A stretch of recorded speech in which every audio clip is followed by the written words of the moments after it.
to take on this conversation. Dr. Seyi Adetayo joins us this morning. He's CEO, Eons Intelligence. And he's here with us in the studio. Thank you for joining us today. Forgive me. With the incidents in Konduga, Borno State, the incidents in Plateau, the massacre in Benue, I fear it's looking like this spate of insecurity is a seasonal thing. Well, it's safe to say that. If you look at the fact it's safe to say that? It's safe to say that, because if you look at the trend, that kind of towards a particular period in our national life, we tend to have a spike, and then suddenly, after so much effort, everything will go down. Lately, we've been having incidents across several states, and they've been, comments like probably it is political, maybe towards the election, and we can also look at the fact that we are back to the planting season, and lots of people have moved from the township into the farms. So that will naturally give rooms to possibility of clashes between herders and farmers. That because we're having more people now in the farm areas now trying to farm, because now it is raining. So if you wait and look at the statistics in the past and look at what we're having, then you can say that probably it is seasonal, and but it doesn't have to be like that. If we're able to put the right things in place and try to start doing something different from what we're doing before, so that we can actually stem this tide. But it's so on the one hand, there are issues of that are in the way that you've put it, farmer herders, or people wanting to stop other people from farming or harvesting without paying some kind of penance, if we can use that term. But then how do we explain suicide bombings? Well, suicide bombing is a means. I say, okay, like for example, now in Borno State, the situation in Borno State is different. It's not farmer herders. We have terrorist insurgents there. And we know that the ultimate goal of the insurgent is to capture land. They want to carve out territory. So terrorism, bombing is a means to an end, not an end itself. So at every point in time, they try to look for way or what is available for them to be able to strike, pain and terror in the heart of the people. For example, like this time last year, we had similar incidents in Borno State where areas that had been cleared, the farmers were asked to remain within the cleared area, but we had farmers who actually moved outside of the cleared areas when they were advised not to, and they were kidnapped. The issues around women, young girls being kidnapped around that period last year, or being, they were strapped with suicide vests this time last year to carry out similar attacks inside of the cities in Borno State. So it's about us being able to understand the trend and how this thing works. So people are now going back, or they've gone back to farms now. So the person who carried out, we've not gotten much information as per the suicide bomber,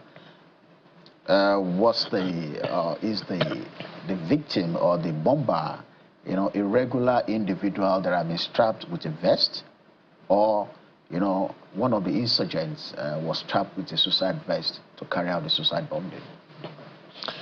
So I'm still at a loss. I'm still in that space where you say that insecurity is seasonal in our country. Not just in Nigeria, it is everywhere. United States, the UK. We've seen situations where people are now going into stores and, broad daylight, and they'll be stealing from stores. So if you look at the trends in globally, insecurity most times are seasonal. It's a particular period when things will go so high. The incidents will go so high. Why? Because there are some factors that are perennial. And the moment they are within that period, a whole lot of people will start throwing cautions into the wind. They will start having more people that are going to crimes and criminality. How come, Dr. Adetayo, that this trend that you're talking about, this seasonal trend, is mostly replete in certain parts of the country as opposed to the other? Because of what we are looking at. There are other parts of countries that are having their own types of incidents that probably they are no longer alarming to us, and the people no longer report them like we do on issues around, maybe because of the magnitude, of what we're experiencing in Benue, in the Nasarawa State, Plateau State, what we've seen happened in Borno State. And if you ask the Nigerian police to actually open up their books and show you, see that, at a particular period in time in this country, we used to have uptick, in the numbers of incidents. But we classify some incidents as more worrisome than the others. So, and we all have our nature of insecurity in all areas. Even in the Southeast, as we speak now, there's incidents going on in the Southeast. But maybe people have become so immune to certain things that they no longer shout about it. But that's the reality. The most concerning of these incidences is the loss of lives. Of 5 course. people have just recently died again in this explosion in Kano that the police commissioner in the state suspects to be a military-grade mortar. So the issue around Kano cannot be seen as an attack until we have more information in that regard. It is safe to say that it's a safety-related issue. Well, because number one, it's a scrapyard, and we've seen lots of people buy things. Most it is metal. We've seen situations where even unexploded ordinances, in the southeast and some other places, some people will just pick it up and it will explode. We had one incident in Lagos here. I think it was last year around what's this place close around that Surulere, Idiaraba side, scrap metal yard, where an unexploded ordnance was bought by a scavenger, and while playing with it, maybe they're trying to move, it exploded and killed maybe 1 or 2 people at that particular point in time. So it's a scrapyard metal incident. So this one may largely be around safety related and how we've been able to dispose of how well we dispose of ordinances that are not meant to be within the civilian population. So when the State Commissioner of Police, Ibrahim Adamu, was quoted as saying that he found there was a suspected explosion, it could not have been planned. Explosion, see, that can be gas explosion, anything. And he said possibly a military mortar bomb. Blast. Yeah, it's just the same thing that I said. Unexploded military ordinances. We've seen incidents like this happen in other parts of the country. The problem is that it has to do with how do we manage our expired, unexploded ordinances, the ones that are, used during previous military campaigns in Nigeria and, found their ways into people who buy scrap metals. Okay. I know that Malpo will want to come in on this conversation briefly, but let me just ask you this one. There are those who have suspected that, look, maybe if the political class in each of these states got themselves, together and did their part, maybe things wouldn't get as bad as they became. For instance, the president was saying to the governor of Benue State, look, let's have a group of you elders in the state, and he started with former governors of the state come together to have conversations around insecurity in the state and ensure that there is security in the state. Could some of these incidences we are having, could they be because of political differences, whether surreptitiously or directly?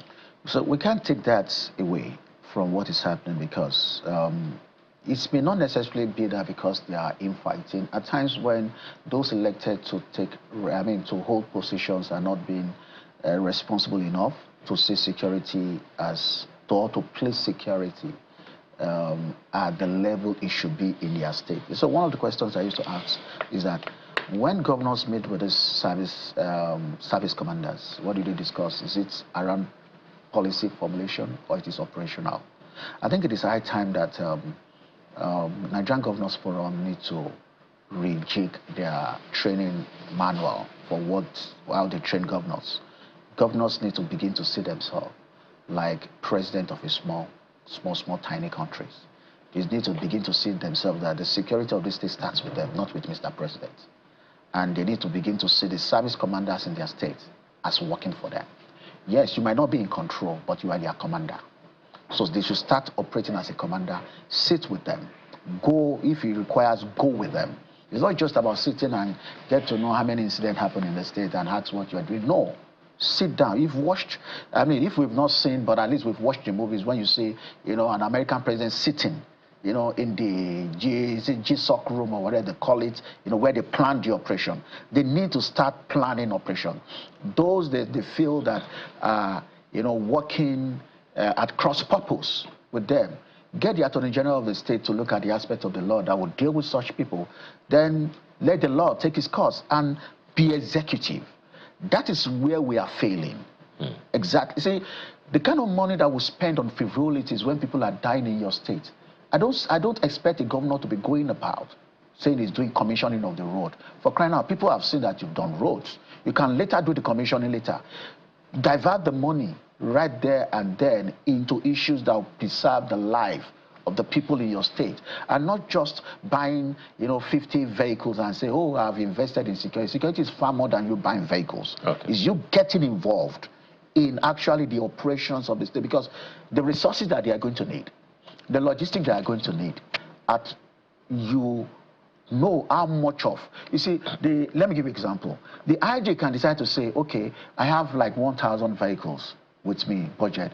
If they can decide to share it equally, to say, but are all the states having equal security challenges? So that gap, it is for you as a governor of that state to fill that gap, to say, okay, you have 20, but the security in the state requires 2,000 vehicles. And I'm going to make sure that I provide those 2,000 vehicles, and I'm going to make sure that the other at the first level, which is the people, I try to create a security layers in each community to support what the police is doing, and create enough intelligence to support your operation and make the state. So the state, look at Lagos, for example. If it's possible for it to be done in Lagos, it can be done anywhere else. Okay.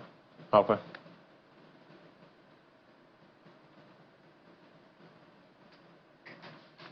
You know, I look at our response sometimes, and I'm a little, I don't know whether we're doing it how we're supposed to do it. So let's take a look at what has happened over this weekend now. The ordnance explosion in Kano, the mob action that happened in Plateau State, and then we also had the suicide bombing in Borno State. I do not know if you see a link between all three, because for a number of people now, it's becoming a little complex to analyze our security situation. Can you draw a thread through all three incidences and see, you know, if there's a connection? Okay. To me, I see the Kano incident until there is new information stating otherwise. The police commissioner have not said that it was an attack, but he did confirm that it was an explosion of an ordnance. So I'm seeing it as safety-related issue, an hazardous situation that was not properly managed, or people were careless with things that they should not be involved with. So who to blame, that is entirely different in that regard, and I don't see any connection with that yet, with what is happening in Borno. Borno's situation has been there for a long time, far back as, you know, 14, 15 years ago, even 17 years ago, that we've been, you know, on this issue around Borno, Adamawa, and Yobe, which is largely issues related to Boko Haram. And so much has been done. Remember, there are times in the life of this country that explosions like this was a daily and monthly occurrences.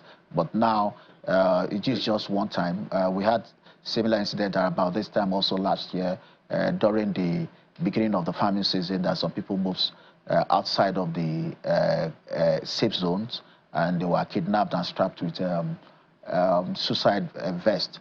And probably that is what we're seeing happening again. And for the Benue Nasarawa Plateau incident, it's also connected to, you know, issues around land. And we know that when planting season, also farming season and harvesting season starts, we used to have uptake in issues around like this. So you see, we can't deny the fact that we are having pockets of incidents or issues across states of the Federation, but largely they are not, can't be said to be connected.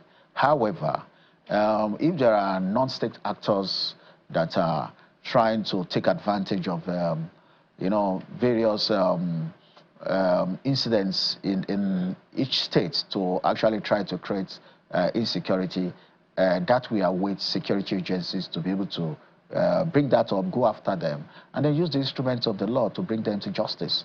But the most important thing is that security must start at the state level. The state governor should be able to rally around all the local government chairmen. The money they are collecting should be used judiciously. All these frivolities at this particular point in time is no longer, you know, meaningful. Right now, people are dying. Their focus right now should be about stemming the tide and then put up long-lasting, time-tested measures in place. And that will start with creating a first layer of defense, which will be the people. The people must be trained, the people must be prepared, and they must be properly organized, just the same way that it has been done in some states, so that there can be immediate response while waiting for secondary response from the security agencies.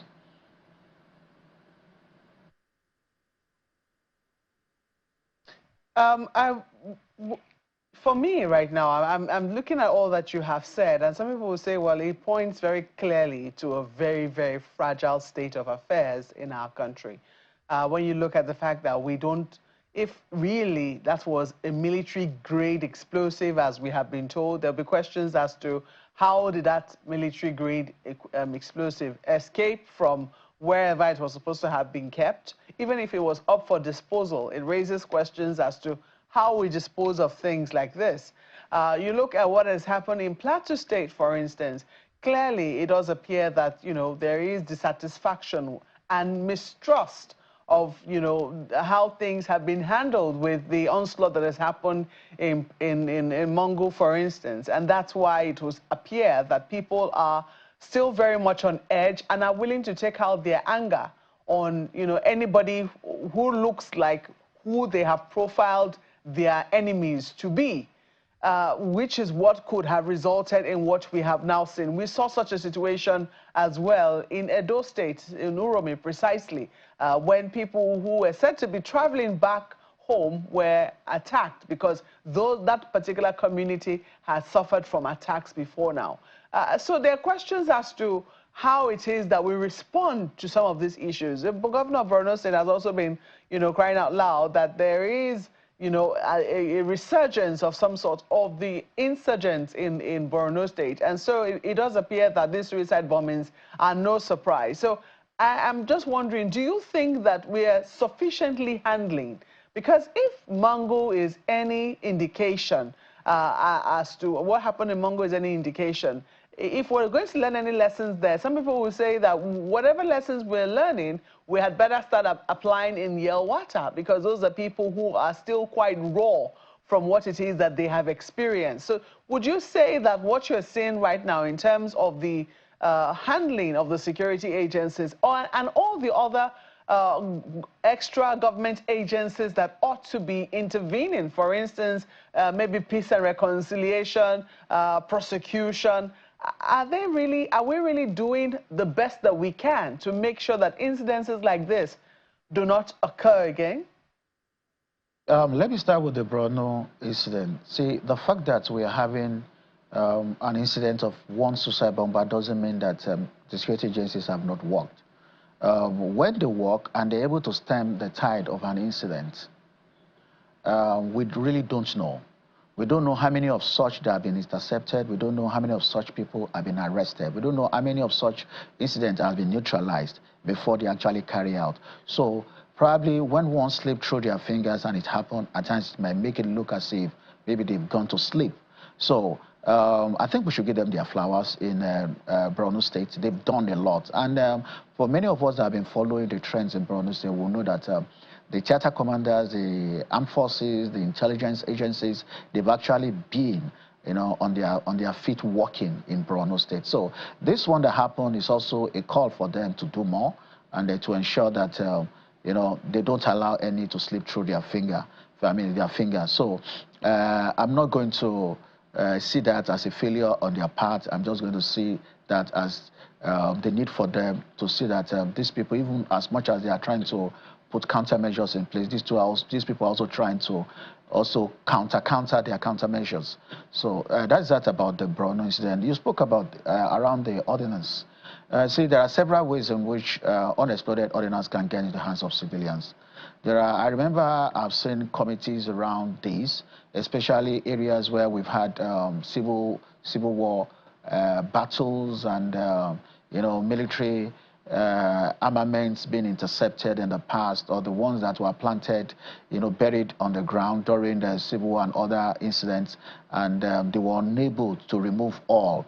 We've seen incidents where the people who, maybe in the course of them planting or tilling the ground, discovered some of these things and they carried it and it exploded, maybe mines or different. And we've also seen situations where military armaments were intercepted or, recovered during the attacks on military formations. And in the process, some of these things start moving from one hand to the other and they go to the wrong hand. Usually, Boko Haram and terrorists don't usually use this military ordinance per se, except when they are carrying out insurgent activities. But for suicide attacks or bombings, they normally build their own bomb. That's why we call it improvised explosive design. Reason, they need to consider concealment. They need to consider, the proportionality of what they want to do with where they want to do it, and they also need to also take into consideration how they will move that items, to where they want to do it. So likely they always try to build theirs so that they can be able to carry out without being detected. So when you see things around, military ordinance like this exploding, it's not. I don't think it was done or it was brought here for the purpose of attack. I think this must have carelessly, been mishandled, and then found its way into that scrapyard and it exploded. I'm not sure this was bought from any military formation or barracks because they have strict measures and strict procedures, SOPs on how they handle even expired explosives and the rest. So until the security agencies are those responsible for investigating this, until they come out with full reports, we just have to wait so that we can get more information. But I don't see this, I don't believe that is an attack.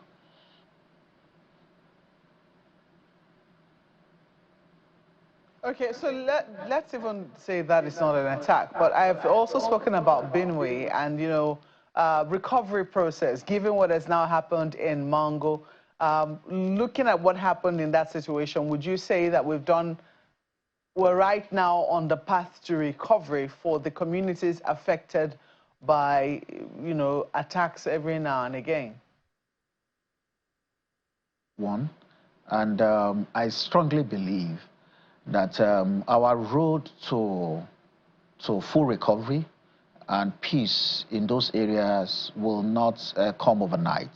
Our is a long road, and in the course of us, working towards getting to the other end, there are still going to be pockets of incident that we'll see.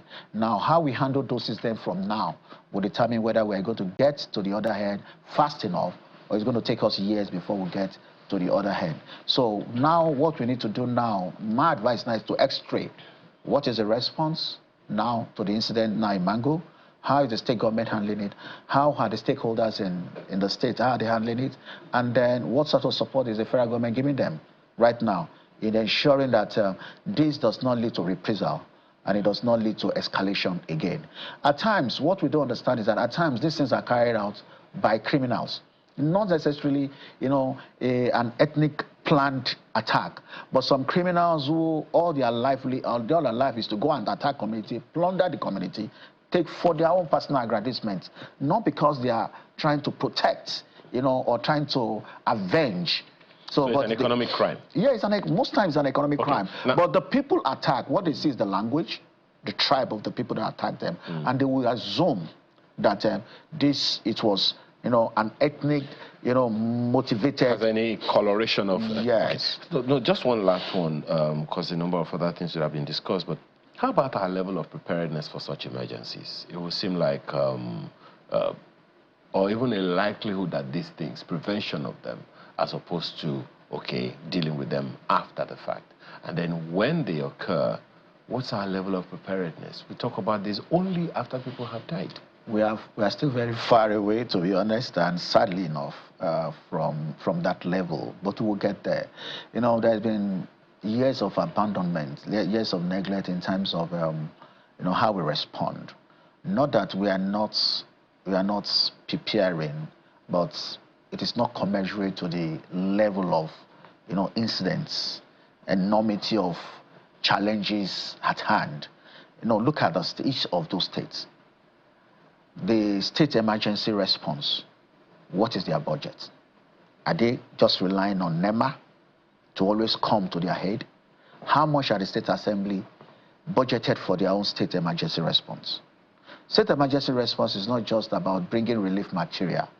It's about responding at the time that calls, is made. Okay. How many helicopters do they have?